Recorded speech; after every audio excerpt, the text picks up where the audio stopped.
Hello बच्चों, आपका स्वागत है हमारे YouTube चैनल पर। आज हम आपके लिए बिहार दरोगा 1799 एग्जाम 2026 21 जनवरी की सेकंड शिफ्ट के क्वेश्चन का एनालाइज लेकर आए हैं और इसमें इस टाइप के प्रश्न पूछे गए। मोदीनगर किस राज्य में स्थित है? सेबी के वर्तमान अध्यक्ष कौन है? खान अब्दुल गफार खान को किस नाम से जाना जाता है? राष्ट्रीय उपभोक्ता दिवस कब मनाया जाता है? बिहार के वर्तमान राजस्व मंत्री कौन है? तो इस टाइप के प्रश्न पूछे गए और 50 प्रश्न है। आइए समझते हैं। तो सभी बच्चे लास्ट तक जुड़े रहना। और पहला प्रश्न से स्टार्टिंग करते हैं। स्वराज पार्टी की स्थापना कब और किसने की थी? तो यहाँ पर चार ऑप्शन है, चारों में कौन सा? ऑप्शन नंबर सी, 1923 ईस्वी में इसकी स्थापना हुई। चित्तरंजन दास और मोतीलाल नेहरू ने इसकी स्थापना की थी। इसके बारे में समझते हैं। स्वराज पार्टी की स्थापना वर्ष 1923 में चित्तरंजन दास, सीआर दास और मोतीलाल नेहरू ने की थी। इस पार्टी का उद्देश्य ब्रिटिश सरकार की विधान परिषदों में जाकर उनके गलत कानूनों का विरोध करना और स्वराज की मांग को मजबूत करना था। अब इससे अगला प्रश्न जो आपके एग्जाम में पूछा गया, यह संविधान का अनुच्छेद 40 किससे संबंधित है? तो यहाँ पर चार ऑप्शन है, तो ऑप्शन नंबर सी बिल्कुल राइट आंसर है, पंचायती राज की स्थापना से संबंधित है। तो इसके बारे में समझते हैं। देखो, संविधान का अनुच्छेद 40 राज्यों को निर्देश देता है कि वह ग्राम पंचायतों का गठन करे और उन्हें इतनी शक्ति दे कि वे स्थानीय स्वशासन की इकाई के रूप में कार्य कर सके। यह राज्य के नीति निर्देशक तत्वों डीपीएसपी में शामिल है। इससे अगला प्रश्न जो आपके एग्जाम में पूछा गया, बिहार के वर्तमान राजस्व मंत्री कौन है? यहाँ पर चार ऑप्शन है, तो कौन सा है? यह option number C, Vijay Kumar Sinha. तो कौन है विजय कुमार सिन्हा? इनके बारे में समझते हैं। बिहार सरकार में राजस्व और भूमि सुधार विभाग का कार्यभार वर्तमान में विजय कुमार सिन्हा संभाल रहे हैं। वे 24 नवंबर 2025 से बिहार के राजस्व मंत्री के पद पर कार्य कर रहे हैं। पहले कौन थे? पहले यह पद दिलीप जायसवाल के पास था, लेकिन उन्होंने फरवरी 2025 में मंत्री पद से इस्तीफा दे दिया था। तो अब कौन है? इससे अगला प्रश्न, राष्ट्रीय उपभोक्ता दिवस कब मनाया जाता है? तो कब मनाया जाता है? ऑप्शन नंबर सी बिल्कुल राइट आंसर है, 24 दिसंबर को राष्ट्रीय उपभोक्ता दिवस मनाया जाता है। भारत में राष्ट्रीय उपभोक्ता दिवस हर वर्ष 24 दिसंबर को मनाया जाता है, क्योंकि इस दिन उपभोक्ता संरक्षण अधिनियम 1986 लागू किया गया था। इसका उद्देश्य उपभोक्ताओं को उनके अधिकारों के प्रति जागरूक करना है। इसका अगला क्वेश्चन है, खान अब्दुल गफार खान को किस नाम से जाना जाता है? तो यहाँ पर चार ऑप्शन है, सीमांत गांधी, फ्रंटियर गांधी, बादशाह खान। तो इन तीनों नाम से जाना जाता है। तो ऑप्शन नंबर डी बिल्कुल राइट आंसर है। खान अब्दुल गफार खान को उनके अहिंसक विचारधारा और स्वतंत्रता आंदोलन में योगदान के कारण सीमांत गांधी, फ्रंटियर गांधी और बादशाह खान तीनों नाम से जाना जाता है। इससे अगला प्रश्न जो आपके एग्जाम में पूछा गया, भारत की कोकिला किसे कहा जाता है? तो कौन सा? इसमें option number B, Sarojini Naidu को क्या बोला जाता है? भारत की कोकिला। सरोजिनी नायडू को उनकी मधुर, भावपूर्ण, काव्यात्मक भाषा के कारण भारत की कोकिला कहा जाता है। वे एक प्रसिद्ध कवयित्री, स्वतंत्रता सेनानी और भारत की पहली महिला राज्यपाल भी थी। तो कौन से राज्य की राज्यपाल थी ये? थी यूपी की। इससे अगला प्रश्न, बिहू किस राज्य का प्रमुख लोक नृत्य है या लोक पर्व है? तो ये कहाँ का है? यह ऑप्शन नंबर बी, असम का है। तो सभी बच्चे कमेंट करते चलना। बिहू असम राज्य का सबसे प्रसिद्ध लोक पर्व और लोक नृत्य है। यह मुख्य रूप से फसल से जुड़ा हुआ होता है। असम में 3 प्रकार के बिहू मनाए जाते हैं, रंगाली बिहू, कोंगाली बिहू और भोगाली बिहू। तो कितने प्रकार के? 3 प्रकार के बिहू। इससे अगला प्रश्न है, 28 फरवरी को कौन सा दिवस मनाया जाता है? तो यहाँ पर चार ऑप्शन है, चारों में कौन सा है? ऑप्शन नंबर बी, राष्ट्रीय विज्ञान दिवस के रूप में मनाया जाता है। भारत में 28 फरवरी को राष्ट्रीय विज्ञान दिवस मनाया जाता है। यह दिन डॉक्टर सीवी रमन द्वारा रमन प्रभाव की खोज की स्मृति में मनाया जाता है, जिसकी घोषणा 28 फरवरी 1928 को हुई थी। इस खोज के लिए उन्हें 1930 में नोबेल पुरस्कार से सम्मानित किया गया था। इससे अगला प्रश्न जो आपके एग्जाम में पूछा गया था, सांगपो नदी किस नदी का ऊपरी भाग माना जाता है? कौन सी नदी है? तो ऑप्शन नंबर सी, ब्रह्मपुत्र नदी को बोला जाता है सांगपो।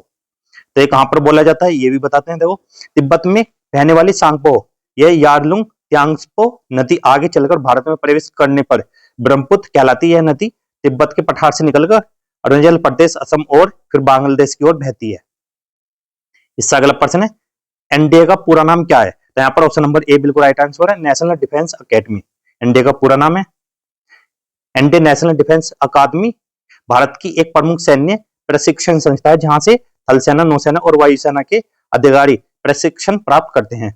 इससे अगला प्रश्न जो आपके एग्जाम पूछेगा, निम्नलिखित फसलों में से चुने की आवश्यकता के आधार पर विषम अलग अलग फसल कौन सी है? तो यहाँ पर चार ऑप्शन है, तो कौन सी है? ऑप्शन नंबर बी, धान ऐसी फसल है जो अलग है इन चारों में। तो वो क्यों है? देखो देखो यहाँ पर समझते हैं।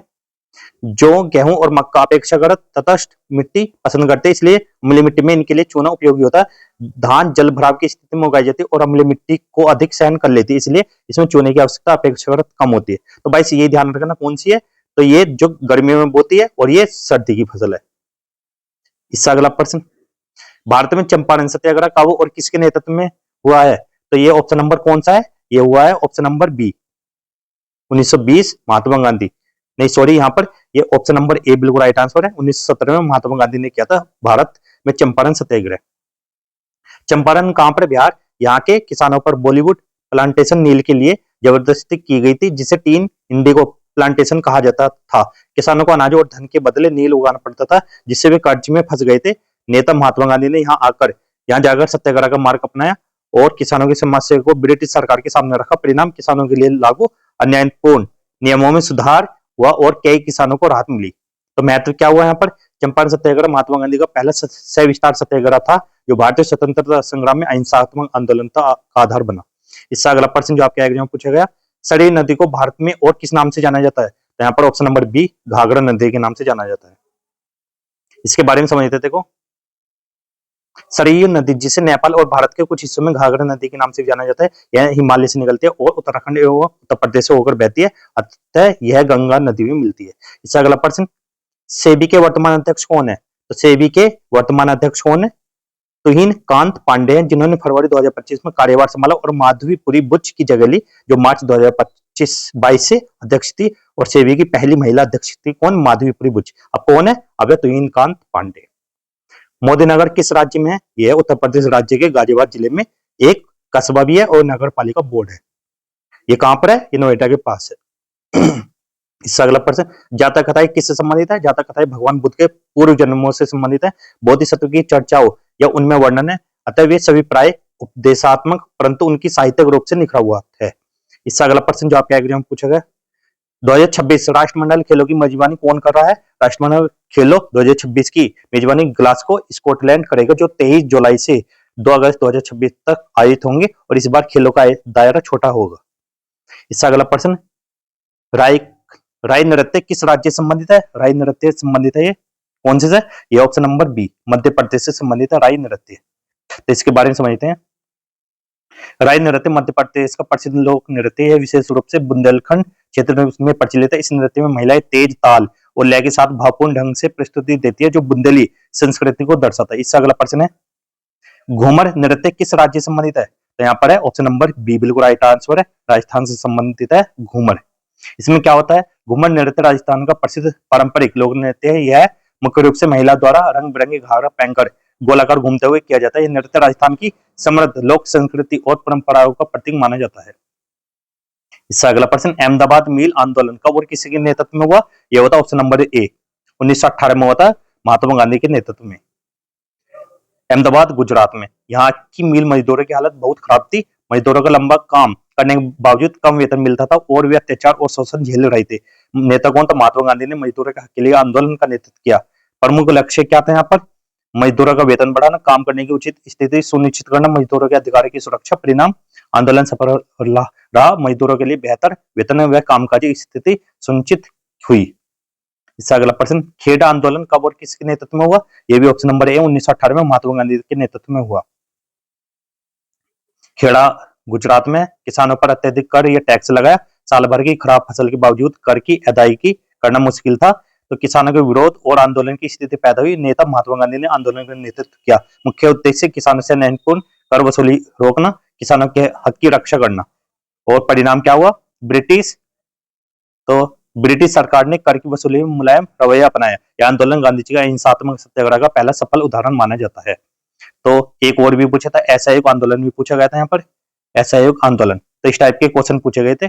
और आज की वीडियो को यहीं पे समाप्त करते हैं। वीडियो अच्छी लगी तो वीडियो को लाइक करना, चैनल को सब्सक्राइब करना। मिलते हैं अगली वीडियो में, तब तक के लिए गुड बाय, जय हिंद, जय भारत।